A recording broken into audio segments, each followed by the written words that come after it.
Nih ada yang nanya, Cerita dulu. Kak, ada yang nanya, Kak Sarah gimana rasanya ditanyain orang-orang belum hamil, pasti sedih ya? Enggak sedih, sama sekali enggak. Sama sekali enggak. Bukan sedih sih, cuman kayak lebih ke sedihnya bukan karena aku sedih nggak hamil, bukan. Jadi tadi kita berusaha ngomongin kehamilan ya Kak. Ntar kita bahas.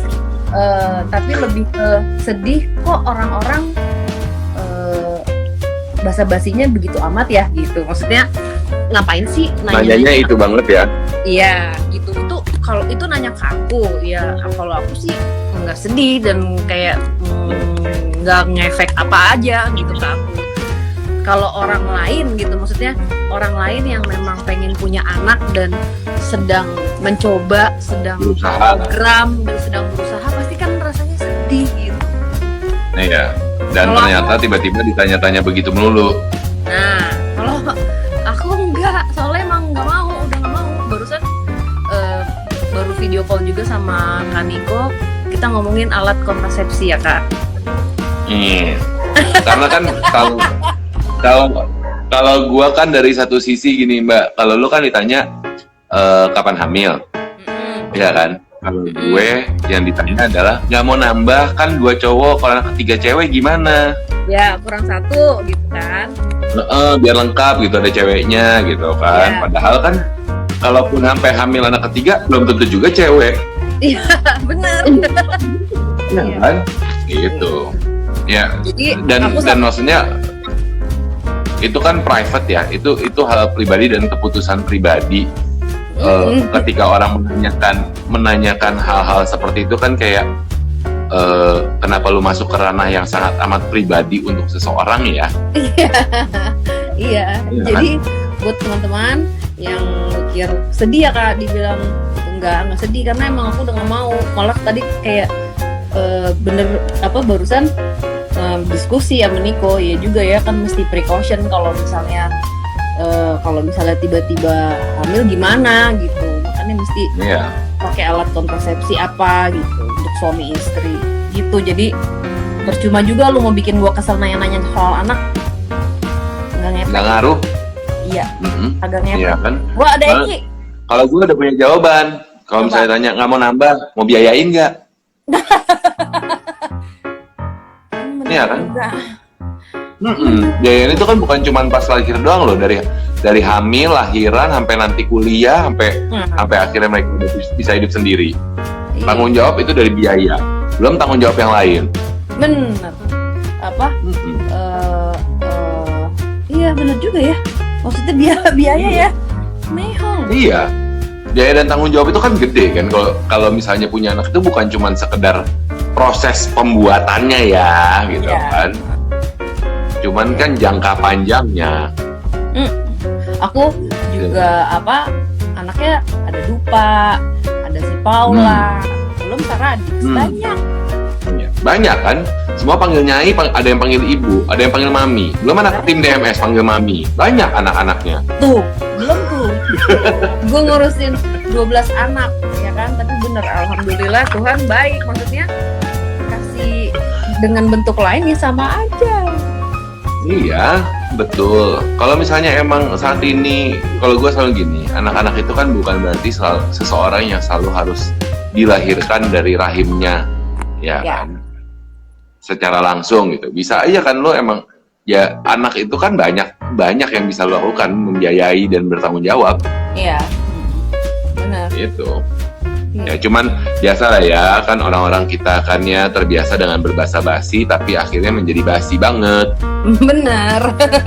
Benar. Dan itu tapi benar kayak ada baiknya kan. Kadang-kadang suka dengar omongan gini nih, ya udah yang penting punya anak dulu, ntar rezeki datang. Nah itu iya sih, tapi maksudnya mesti dipikirin juga itu anak nanti sekolah, STK, SD, SMP, kuliah, terus kan itu kan kayak lifetime. Itu baru biaya sekolah lo, baru biaya pendidikan. Oh iya benar. Makan, baju, main, peralatan ini itunya. Banyak kan? Itu juga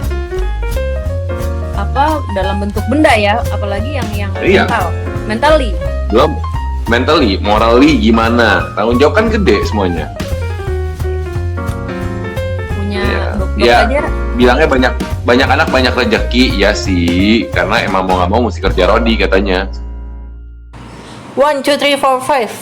Open your mind. Kita akan bahas tentang salah satu fansnya atau hatersnya nanya pertanyaan aneh seperti itu ya. Sedih nggak ditanyain pertanyaan kapan hamil, kapan punya anak? Sebenarnya kalau bagi Sarah Wijanto yang tidak memplanningkan mempunyai anak ya nggak sedih sih.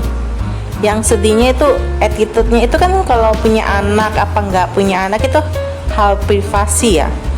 Sebenarnya hal yang harusnya nggak boleh ditanyakan orang luar, kecuali kamu deket banget, kamu keluarganya atau kamu suaminya boleh nanya, tapi dengan kata-kata dan kalimat yang halus dan lembut.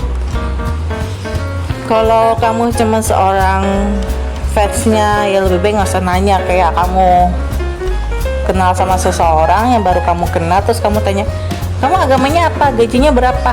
Hei, itu kamu belum kenal dekat, kamu nggak boleh nanya hal-hal yang privasi banget. Jadi ya harap kedepannya netizen Indonesia tuh lebih sopan ya dalam bertanya dan lebih empati lah. Kalau mau bertanya sesuatu kepada orang lain, coba kamu tanyakan dulu sama diri kamu. Kamu pikirin dulu, itu pertanyaan boleh nggak? Pertanyaan itu menyakitkan nggak? Bagaimana cara bertanya yang baik? Kalau kamu mikir dulu sebelum bertanya, kamu pasti ke depannya pasti punya banyak teman dan dihargai semua orang yang ada di sekitar kamu. Di Indonesia banyak banget orang-orang yang tidak memikirkan biaya sekolah, biaya kehidupan seorang anak, dan terutama itu adalah kita bisa nggak didik mereka menjadi anak yang baik dan benar. Banyak kan kasusnya adalah mereka hamil di luar nikah, masih muda, mentalnya belum cukup, uang pun nggak ada, mereka harus merawat seorang anak. Akhirnya banyak banget anak-anak yang nggak sekolah karena orang tuanya nggak mampu biayain mereka sekolah, dan banyak anak-anak merasa sendiri ketika ada masalah karena orang tuanya sibuk cari uang, dia nggak punya seseorang yang begitu dekat dengannya. Akhirnya dia bergaul dengan teman yang salah dan mempunyai kehidupan yang salah. Dimana kita lahir dengan mempunyai seorang bapak dan mama yang suka marah-marah, suka mukul. Jadi sebagai anak tuh jadi bingung. Bingungnya kenapa? Kita memang meniru perbuatan orang tua kita, jadi pemarah, jadi seorang pemukul, sampai sekolah dia pukulin temannya, dia marahin temannya.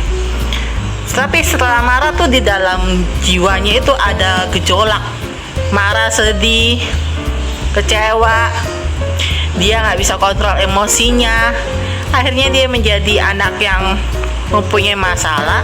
Ketika dia cerita ke orang tuanya marahin dia seakan-akan tidak mempunyai teman lagi yang dekat atau orang yang dekat yang bisa membantu dia selesai masalah. Akhirnya dia di jalan yang salah.